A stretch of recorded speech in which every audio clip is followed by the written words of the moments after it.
সবাইকে আসসালামু আলাইকুম। সবাই কেমন আছেন? আশা করি সবাই অনেক অনেক ভালো আছেন। আলহামদুলিল্লাহ আমিও ভালো আছি। তো দেখেন আজকে দেশি মুরগ রান্না হবে, অবশ্যই জানেন আপনারা।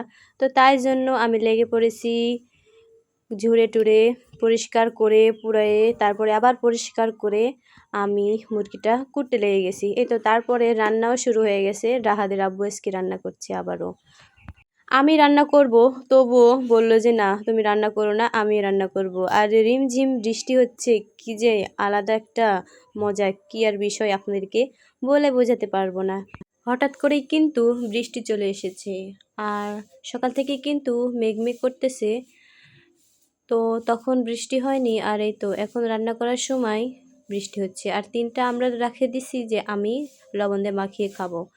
আর আমার মায়েরা সবাই, আমার বিটি, আমার আব্বা সবাই একসাথে বসে থেকে গল্প করছে, আর এদিক করে আমি দুজন মিলে রান্না করছি আর গল্প করছি। তো প্রথমে আলু না দিলে ভালো লাগে না, তাই না, দেশি মুরগিতে। তো তাই জন্য সুন্দর করে আগে আলুটা সুন্দর করে ভেজে নিল, চিমড়া চিমড়া করে আলুটাও কিন্তু ভেজে নিল। তো তারপরে কড়াইতে সুন্দর করে রাহাদের আব্বু তেল দিয়ে দিল।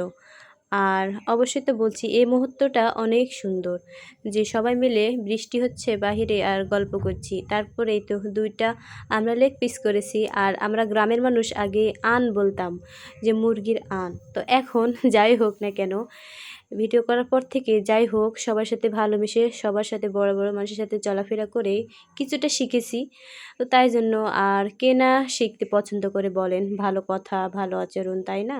তো যাই হোক, যেটুকু শিখেছি আলহামদুলিল্লাহ সবার সাথে কথাবার্তা বলতে ভালোই পারবো, তাই না? তো তারপরে এই তো মাংসটাও কিন্তু রাহাদের আব্বু সুন্দর করে ভাজা নিছে। তো তারপরে মাংসটা ঢেলে নেওয়ার পরে রাহাদের আব্বু পেঁয়াজটাও দিয়ে দিচ্ছে। দেওয়ার পরে যেগুলো মশলা লাগে আদা বাটা, মরিচ, হলুদ, লবণ সব মূল্য দিয়ে দিল। দিয়ে দেওয়ার পরে একসাথে কিন্তু আলুটা এবং মাংসটাও কিন্তু পেঁয়াজের মধ্যে ঢেলে দিল।